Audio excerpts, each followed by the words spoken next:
Hello. So, main thing I want to talk about in this is the following picture fair? You know, do you think it's fair? Do you think the pricing structure is fair? You know, what do you think is a fair source for the hobby going forward in terms of money? Now, I've got a few things about this. I mean, obviously I'm coming from quite a unique position, having worked for the company before, so, you know, I know quite a few ins and outs on the pricing structure and why it is how it is. But I always think it's really interesting to get to know why people think it's unfair, or why people think that it's quite reasonably priced. Because you would think that most people in the world of the hobby are all, you know, we just want cheaper all the time. Well, that's not actually the case. I came across quite a few people, and invariably these people also had money. But I came across quite a few people in my time working Games Workshop who were quite happy with the pricing structure. Who were quite happy with it. They were happy to go out and spend some of their money every single month on models and things. And all power to them. But obviously, I would say around 60% of the people I came across were not happy with the pricing structure. It turned people off when they came into the store, when they saw the prices of things. But what this video is all about is it a fair pricing point? You know, are the models fairly priced? Is the hobby fairly priced, or is it turning people away? Yeah? Is it fair? Is this fair? You know? Again, this is going to be quite a short video. It's not going to be super long. It's going to be me generally talking about the pricing structure of Games Workshop, obviously, and where we think it can be changed, if it ever will be changed, and what you guys think of it. I'm more interested in what you think about it than what I've actually got to say, to be honest with you. But I thought I'd give you a bit of an insider's guide into what's going on at the moment in terms of pricing. So, Games Workshop control their pricing meta. Now, what I mean by that is, it's a very rare situation where a company arbitrarily decides how much their product is worth. So, say AMD, for instance, who make graphics cards. I have an AMD graphics card in my machine. It has 4 GB of video memory, which is, you know, industry standard. It's middle of the road, and so I was charged a middle of the road price. I was charged at the time it came out. It was quite new, so I was charged £255. Yeah, that's industry standard, and it's a little bit more on top just to make sure that they're making some money as well. So that's what this graphics card is actually worth. Its components and its performance is worth £255, because across the industry, that's what it costs. Yeah, that is a fair price. Games Workshop doesn't do that. Games Workshop has its own rules. It has its own meta in terms of pricing, and those are called codexes. And when you pick them up off the shelf, you know, you decide what these models are worth to you because you're looking in those codexes and you're saying, wow, this unit of Primaris Marines are really strong. I really need them. So to you, those models are worth £35 per set for 10. They're worth that to you, yeah? So somebody coming in off the street, people would be like, oh my good God, look at the price of all this. It's just plastic. It's just plastic. What the hell is going on? Yeah? So Games Workshop controls their own pricing meta. And the one thing that I really do applaud them for is the fact that even when things get weaker in codexes, the prices don't drop and people still buy it. It's just really funny as a phenomenon. But in general, you know, for instance, in 7th edition, when Tau were extremely powerful, you know, Riptides were flying off the shelves left, right, and centre. You know, broadside suits were flying off the shelves left, right, and centre.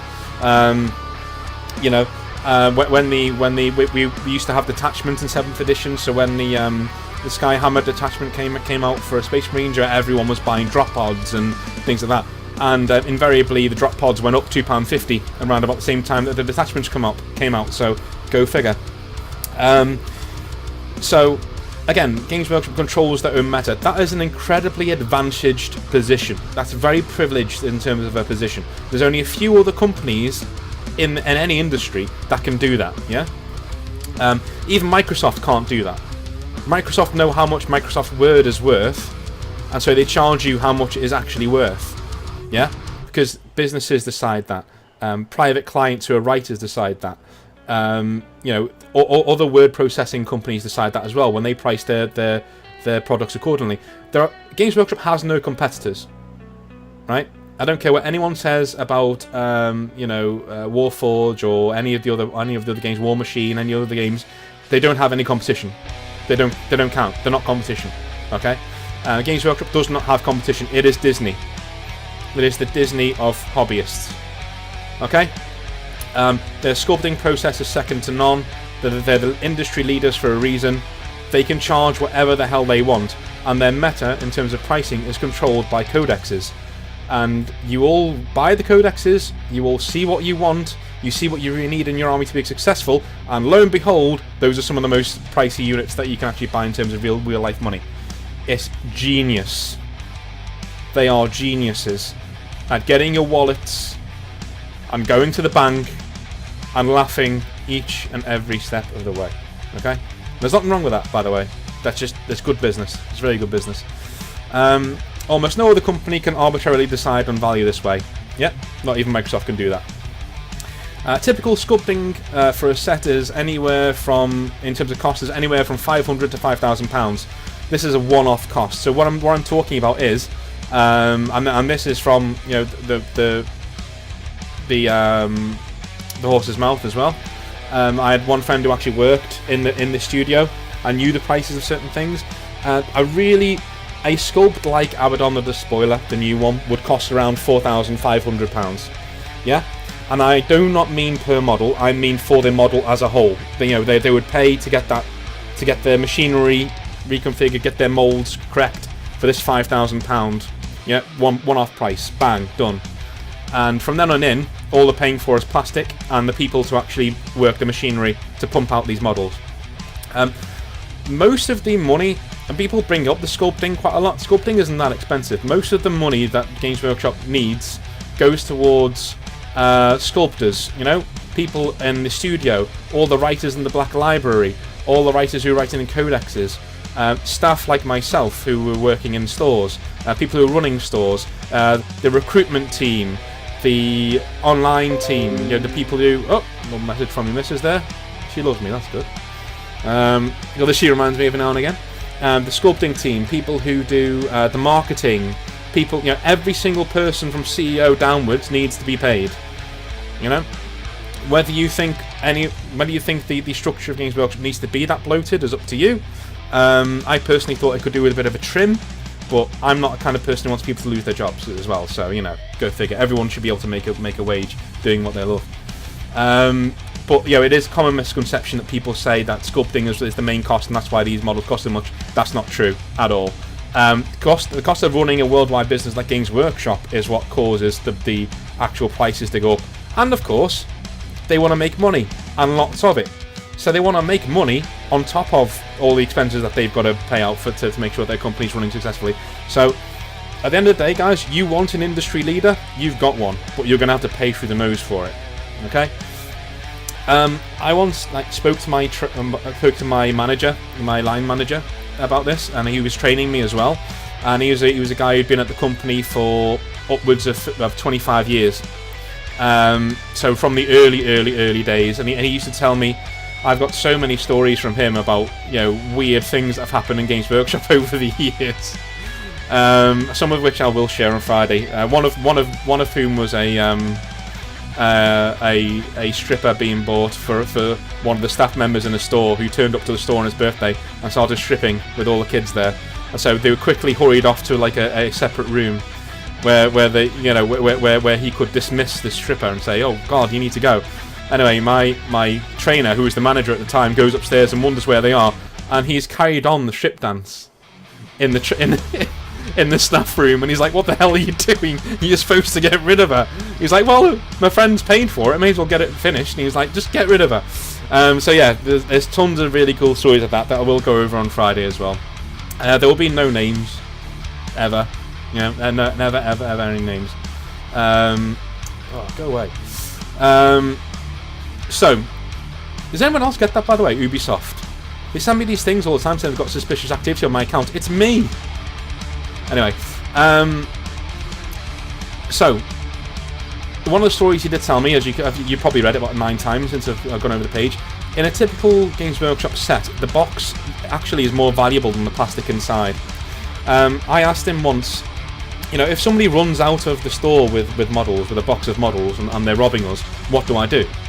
And I said, do I tackle him? Do I stop him? And he said, no, God, no, don't tackle him. Your life is worth more to us than bloody models, okay? No, let him run off. And I said, why? The set might be like £250. And he said, let me tell you something. The art that goes on the box and the process of making a nice laminated box like that costs more than the actual process of making the models that go inside the box. I'm being silent because I want to let that sink in for just a second. So a £250 box of models, let's say, big box, yeah. The models inside do not cost more in real life, outside of the meta, than the box. The box is about £10 to make. I mean, so think about how much profit is being made on that box of models. They are geniuses.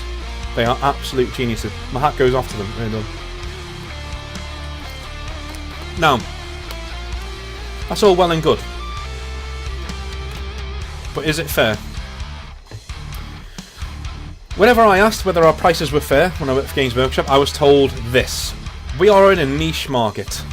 We're in a niche market, my friend, okay? Models are vanity products, they're luxuries, yeah?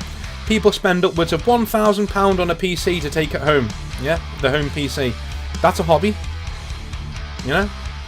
Games consoles cost £350 there or thereabouts. Whenever a parent would come into the store and would be like, it's great, but they cost very much. I'm not even sure whether he'll build them. Or she. But we'd say, well, actually, games consoles cost around £350. And would you rather they were sitting in front of a games console all night, or would you rather they were doing something productive with their time and painting and modelling and making friends?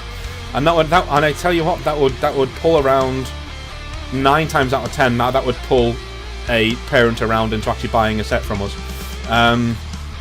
So the justification in Games Workshop is that we're a hobby, yeah.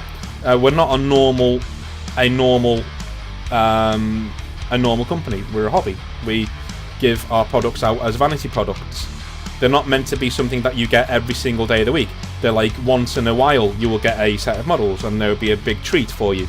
And I get where they're coming from, and to a big extent I agree with where they're coming from. But at the same time, I do think the prices could stand to be a little bit cheaper without breaking the bank at all, without them really feeling it. So, and just on a side note, Magic the Gathering, if any fan of Magic the Gathering comes to me and talks to me, because they did, they told when they saw me walking around the town that I worked in with my Games Workshop gear on, they would stop me when I went into other hobby stores and say, well, the prices are ridiculous. And I said, well, how much did that packet of cards cost you? £45? Because there's like limited edition cards. They said, yeah, but they do this and they do that and they do this and they do that. And I'm like, yeah, exactly. And so do our models. They do exactly the same thing. But our people, our hobbyists, will get far much more out of our models than they will out of your cards. Because your cards will be outdated in a couple of months. Yeah? Our models will be there for life, and they'll never be truly outdated. They may get better in the meta, in terms of codexes, they may get worse, but they'll never be completely outdated. Yeah, people will never just stop playing with them. Yeah, so Magic the Gathering. If you're a Magic the Gathering fan, and you've ever had a go at a Games Workshop fan for paying such ludicrous prices, sit down. No, your price gouging is filth. So there you go. And by the way, and Wizards of the Coast started up their own stores in the US at one stage, trying to take Games Workshop to market, and they failed miserably. And I swear to God, the higher ups of Games Workshop, whenever I spoke to them, they never stopped chuckling about it. They were just so smug that Wizards of the Coast had gone on and not done anything in terms of being able to run their own stores, which I thought was quite funny. But anyway, options. Can it be cheaper? Now, I've discussed what I think. I think that they could afford to drop their prices a little bit, maybe even by as much as like 10%, and still make quite a lot of money, and still be a very, very valuable company. But for you, can it be cheaper? Now, remember in previous videos I've said, I was complaining because other stores were selling my stuff at 20% off. That's because they were really nearby, and I think that's absolute bullshit. That shouldn't happen. But first things first, I do advise you do support your Games Workshop store if it's a good one. Yeah, if the guys in there are helpful, if they go out of their way to be helpful with you and to be polite and to not, if they don't dry hump you as soon as you walk through the door to get you to buy something, support those guys, yeah? I don't mean make all of your purchases in that store, but if you want to get like half of your models in like a second-hand store or online, and then go and get 1 or 2 things from that Games Workshop store, just to give them a bit of a backhander and say, hey, thank you very much for being here and giving me a place to play my hobby, that's great. Do that, because that keeps the stores going, and it keeps good managers in jobs. Okay? Number 2, buy second-hand. So search eBay and other sites for cheaper deals. They are out there. I looked the other day. I'm not going to get anything at the moment, but I was looking at some Grey Knight stuff, and the deals on there were sorely tempting. You know, I was looking at something like 60, 50% off some of the stuff on there from a standpoint. It's already built, and most of it isn't painted, and you can find some real bargains on there to build your forces up. I was friends with a guy in university who spent maybe £150, and by the time he'd finished on eBay, he had like a 3,000 point Army Space Marines. Like 3,000 points. Huge force. So it can be done. And the third one is use sites such as Goblin Gaming and Wayland Games. Yeah, most discounts there are 20% off. So they're all fantastic ways of building your force to keep it cheaper. And obviously I'm not big enough to give you any sort of promo codes for those websites yet. But I would definitely suggest you go up to them and you know, mention my name here and there. You know, tell them where you got the idea to go and get your models. But that's it. But the last thing I wanted to talk about: do you think the pricing is fair? You know, if you were going to make changes, where would you make them in the pricing structure?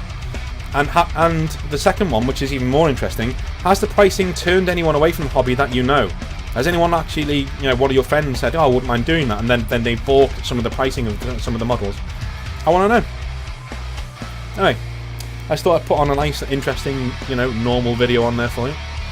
And I will be on Friday, obviously, to do the live stream. And before then, we'll be live streaming some Mass Effect and some Fallout New Vegas. So, I'll see you then. Thanks for watching.